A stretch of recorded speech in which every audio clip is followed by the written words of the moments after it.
Hello viewers, welcome to ആർക്കേസ് channel. വീണ്ടും ഒരു പുതിയ വീഡിയോയുമായി വന്നിരിക്കുകയാണ്. അപ്പോൾ നല്ല മഴക്കാലമാണ് അല്ലേ? അപ്പോൾ എല്ലാവർക്കും കോൾഡും പനിയും അസുഖങ്ങളും പിടിക്കാനുള്ള ചാൻസ് ഉണ്ട് അല്ലേ? അപ്പോൾ നമുക്ക് വയ്യാതെ ഇരിക്കുന്ന സമയത്ത് ആരെങ്കിലും ഒരു നല്ല ഒരു ചായ അതുപോലെ ഇട്ട് തന്നാൽ നമുക്ക് എത്ര ഒന്ന് സന്തോഷമാവും അല്ലേ? സോ നിങ്ങളും അതുപോലെ ചെയ്യൂ കേട്ടോ. ഇടയ്ക്ക് ഉണ്ടാക്കി കുടിക്കണതുകൊണ്ട് ഒരു തെറ്റുമില്ല. ഓക്കെ. പിന്നെ ഞാൻ അതിൽ ഒരു ഇത് പറയുന്നുണ്ട്, നന്നാരിയുടെ പറയുന്നുണ്ട്. സോ അത് ഓപ്ഷനിലാണ്, വേണ്ടവർക്ക് അത് ഒഴിക്കുക, അല്ലാത്തവർക്ക് അത് ഒമിറ്റ് ചെയ്യുക കേട്ടോ.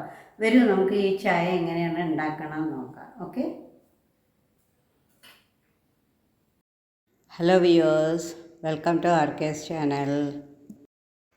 ഒരു പാത്രത്തിൽ ഒരു 3 കപ്പ് വെള്ളം എടുക്കുക കേട്ടോ. പിന്നെ നമ്മൾ ഒരു 4 നാരങ്ങ ഒന്ന് ജ്യൂസ് എടുത്ത് പിഴിഞ്ഞ് റെഡിയാക്കി വെക്കുക കേട്ടോ. ഇത് നമ്മൾ തയ്യാറാക്കാൻ പോണത് ഐറ്റത്തിന് വേണ്ടിയിട്ടാണ് കേട്ടോ. പിഴിഞ്ഞെടുത്ത് വെക്കുക. അപ്പോൾ ജ്യൂസൊക്കെ ഇതാ റെഡി ആയിരിക്കുന്നുണ്ട് കേട്ടോ. അപ്പോൾ നമ്മൾ ഒരു 3 കപ്പ് വെള്ളം തിളപ്പിക്കാൻ വെക്കുകയാണ് കേട്ടോ. അതിലേക്ക് ഒരു ആവശ്യത്തിനുള്ള പഞ്ചസാര 4 സ്പൂൺ മതിയാവും. 4 സ്പൂൺ പഞ്ചസാര ഇട്ട് കൊടുക്കുക കേട്ടോ. ഓക്കെ. പിന്നെ നമ്മൾ അതിലേക്ക് 2-3 ഏലക്ക, പട്ട, 2 ഗ്രാമ്പൂ, പിന്നെ കുറച്ച് കുരുമുളക്, ഇതെല്ലാം കൂടി നമ്മൾ എന്താ ചെയ്യാൻ പോണ, അതിനെല്ലാം കൂടി ഒന്ന് ചതക്കുകയാണ്. നമ്മൾ ഇന്ന് ഉണ്ടാക്കാൻ പോണത് ഈ തണുപ്പിനൊക്കെ ഭയങ്കര നല്ലതായ, തൊണ്ടയ്ക്കും നല്ല, ദേഹം വേദനയ്ക്ക് ഒക്കെ നന്നായി നല്ല ബെനിഫിറ്റുള്ള ഒരു ചായയാണ് തയ്യാറാക്കാൻ പോണത് കേട്ടോ. സോ ഇതൊക്കെ ഈ ഐറ്റം, ചതച്ച ഐറ്റമൊക്കെ നമ്മൾ ആ വെള്ളത്തിലിട്ട് തിളപ്പിക്കുക കേട്ടോ. നല്ലോണം ഒന്ന് തിളയ്ക്കണം. നല്ലോണം ഒന്ന് തിളച്ച് വരുമ്പോൾ അതിലേക്ക് നമ്മൾ ഒരു 1.5 സ്പൂൺ ചായപ്പൊടി ഇടുക കേട്ടോ. ചായപ്പൊടി ഇട്ടിട്ട് അതും കൂടി കുറച്ച് തിളയ്ക്കട്ടെ. ചായപ്പൊടി ഇട്ട് കഴിഞ്ഞാൽ ഒരുപാട് തിളയ്ക്കരുത്, അതൊരു നമുക്കൊരു കയ്പ്പ് വരും. ഇതിപ്പോൾ ഈ കളറൊക്കെ കണ്ടു, പട്ടയും ഗ്രാമ്പൂവും മസാലയും എല്ലാം കൂടി കലർന്ന ഒരു നല്ലൊരു കളറാണ് കേട്ടോ. അതിലേക്ക് നമ്മൾ ഒരു 4 സ്പൂൺ നന്നാരി ഒഴിച്ച് കൊടുക്കുന്നുണ്ട് കേട്ടോ. നന്നാരി എന്ന് പറയുന്നത് വേരുകളുടെ ഒരു ജ്യൂസാണ് കേട്ടോ. അത് പ്യുവർലി വേര് കൊണ്ടെടുക്കുന്നതാണ്.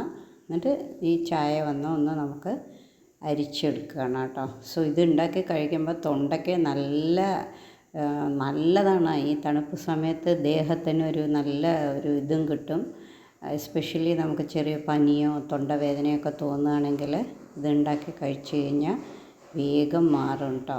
ചെറുതൊക്കെ ആണെങ്കിൽ അതിലേക്ക് നമ്മൾ പിഴിഞ്ഞ് വെച്ചിരിക്കുന്ന നാരങ്ങ ജ്യൂസും കൂടി ഒഴിച്ചു കൊടുക്കുക കേട്ടോ. ഒഴിച്ചു കൊടുത്തിട്ട് അതിനെ ഒന്ന് നന്നായിട്ട് മിക്സ് ചെയ്യുക. ഓക്കെ. മിക്സ് ചെയ്തിട്ട് നമ്മളതിനെ ഒരു ജാറിലാക്കി വെക്കുന്നുണ്ട്. അപ്പോൾ ജാറിലാക്കി വെച്ചിട്ട് നമുക്ക് അതിനെ കുടിക്കാം. ഓക്കെ. ഈ തണുപ്പ് സമയത്ത് കഴിക്കാൻ പറ്റിയ ഒരു അടിപൊളി ഒരു സ്പെഷ്യൽ ചായ, മസാല ചായ ഒക്കെ പറയാം. പാല് വേണ്ട കേട്ടോ, അതിന് റെഡിയാണ്. സോ എല്ലാവരും ഈ തണുപ്പ് സമയത്ത് ഉണ്ടാക്കി കുടിച്ച് നോക്കൂ കേട്ടോ. നല്ല ടേസ്റ്റാണ്. പിന്നെ നമുക്ക് അത്യാവശ്യം ചെറിയ പനിയോ ജലദോഷമോ അല്ലെങ്കിൽ തൊണ്ടവേദന ഇതൊക്കെ വന്നിട്ട് ഇതുകൊണ്ട് നമുക്ക് ശരിയാക്കാൻ പറ്റും.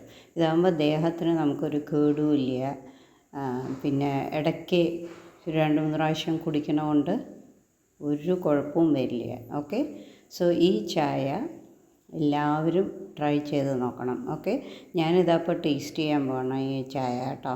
ഗ്ലാസ്സിൽ ഒഴിച്ചിട്ട് ഒന്ന് ടേസ്റ്റ് ചെയ്യാൻ പോകണം. നിങ്ങളും ടേസ്റ്റ് ചെയ്യൂ. Happy cooking.